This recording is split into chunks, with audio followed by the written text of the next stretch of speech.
So,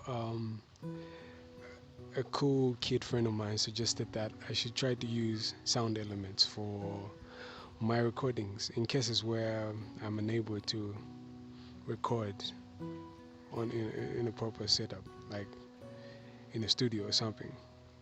He said the sound elements is an application that comes in handy and you can use it on your mobile phone.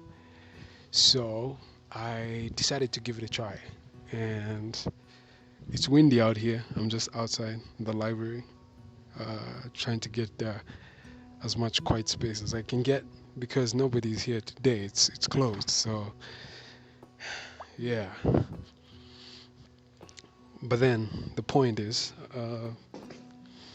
he was suggesting that this works perfect for broke people like myself.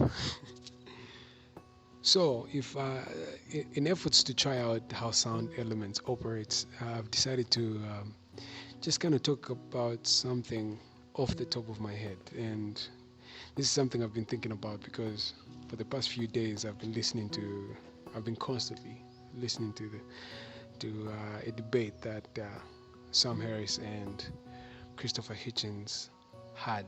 They weren't debating each other, obviously, but it's a debate that they had, and then it was no, in fact, it wasn't really a debate, but it was more like a conversation where they were put on a panel, and then they were in discussion with some Jewish rabbis, and the topic of discussion was the afterlife, and the question that they were all trying to like probe further was, what are the chances that there is an afterlife that can be consciously experienced by us?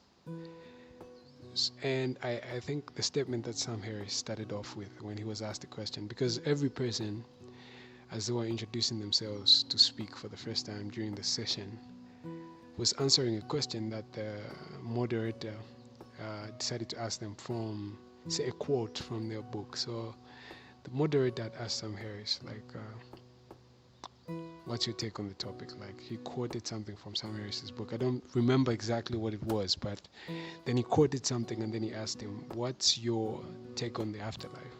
Then I think Sam Harris started off from a point of honesty. He said, I actually can't believe that all of you here have actually bought the time to sit here to listen to us tell you in many ways more than one that we absolutely don't know what happens after you die. Yeah. And I think the afterlife is an area of a lot of ignorance, of a lot of gray areaness, of uncertainty. It's not a prospect that you can approach with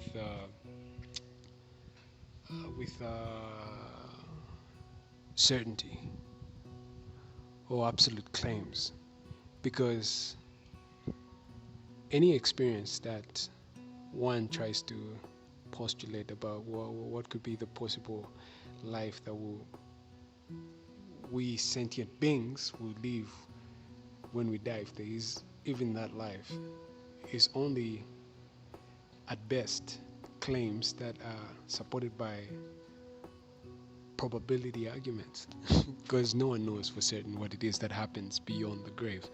There's been near-death encounters, near-death experiences, but Hitchens ironically said that the flaw is in the title itself, near-death experience. It's not actually this person didn't actually die. It was a near-death experience. Why can't you see that? Yeah, but anyway, that's not the point of what I want to talk about. I think if there's anything that scares all of us off of our boots is death. I mean, each one of us, deep down in our hearts, we might have this considerable degree of grit and resilience, but it still boils down to the fact that all of us are somewhat shaken by the idea of dying. And that's natural because, come on, nobody wants to really die if you think about it, you know what I mean? Or some do want to die, it's just that the fear is kind of like clouded with this uncertainty of what it is that lies beyond.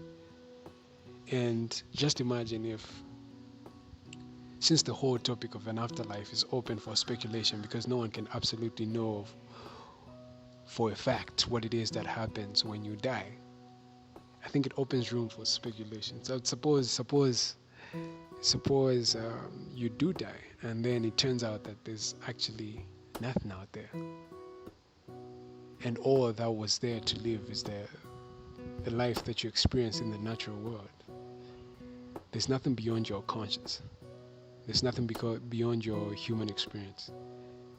But then again, the irony, or the what makes this slightly paradoxical, is suppose there was nothing out there, then you'd simply cease to exist. You'd be unconscious to a point where your whole cognition and your emotional capacity and your feelings and everything that makes you would just reduce to nothingness. You'll be basically like a piece of rock. You can't say rocks have a conscious experience to know that they're rocks and they're in a particular place. That's just practically implausible. So imagine you do that and then there's nothing out there. So there wouldn't be any possible way you could find out that actually there is nothing. You just switch off and there's nothing. Just like that. And suppose you were saying that there is nothing. Suppose you are a person who believes there is nothing. And conscious simply ends with the death of the human brain. And you do die also. You just die like that without any second-hand confirmation that what you were saying was actually the truth. You just switch off. So it's kind of like a win-win situation, which makes this whole thing a lot more depressing if you think about it. I mean, let's suppose we have two people. They're like a theist and an atheist.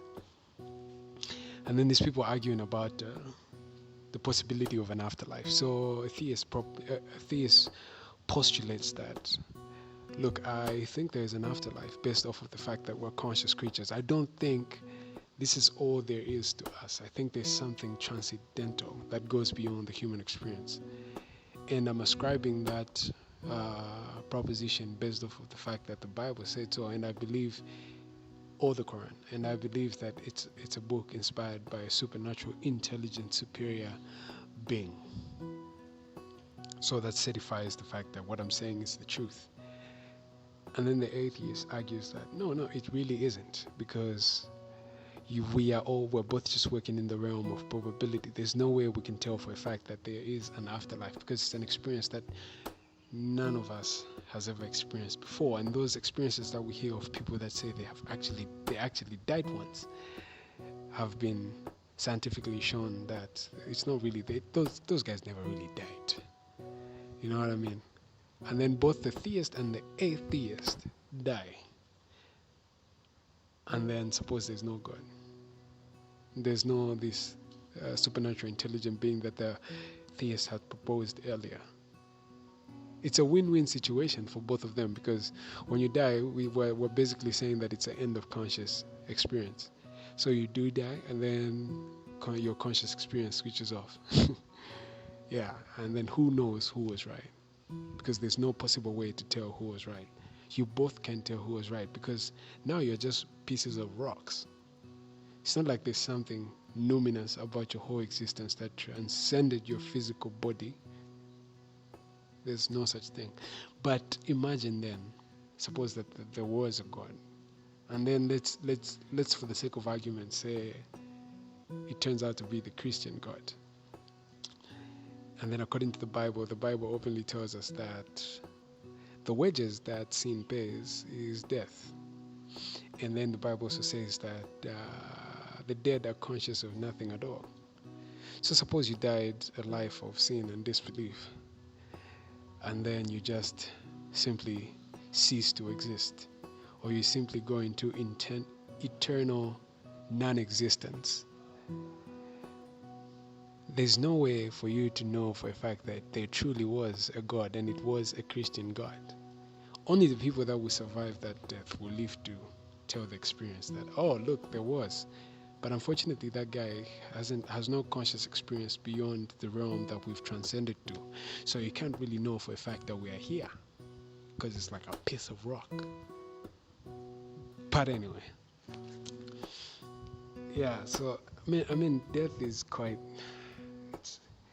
It's funny. It's no, it's not really funny. What am I saying? Yeah, it's a very intriguing experience. It kind of opens your mind to see that the human condition is not really as simple as we want it to be. It's not black and white. It's not as simple as A, B, C, D. You know what I mean?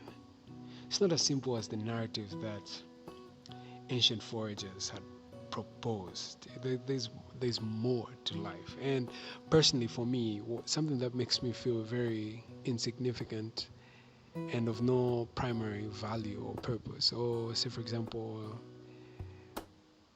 something that makes me feel like my being here is not really through the hand of supernatural tinkering of sorts, but something that makes me feel like that is the sheer magnitude of the universe in comparison to the space we occupy in the universe. It's like we're not even, to say we're microbes is actually an understatement. To say we're as tiny as microbes in the face of the universe is actually an understatement.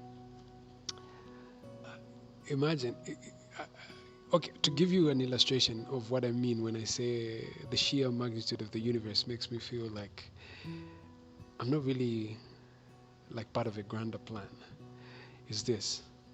You see, like the people, each person on earth, let's say each person on earth, the hair strands of each person on earth is the galaxies in the universe.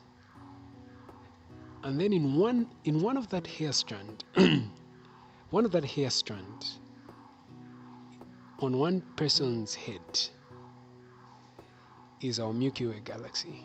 And just at the tip of that hair strand, or just at one side of that hair strand, which you can suppose is the one spiral of the Milky Way galaxy, is where our tiny little solar system is. And in that tiny little solar system is where our tiny little planet is. And on that tiny little planet is where you and I are. But then imagine all the people on Earth and their hair strands are galaxies, clusters, and let's say one head is basically cluster of galaxies. And then now the world in which those heads are in are like the visible universe. You know what I mean? That's how tiny we are. And then now just imagine the sheer size of that whole world, and then you're on one strand of a hair, and then you start assuming that your being on that strand of hair is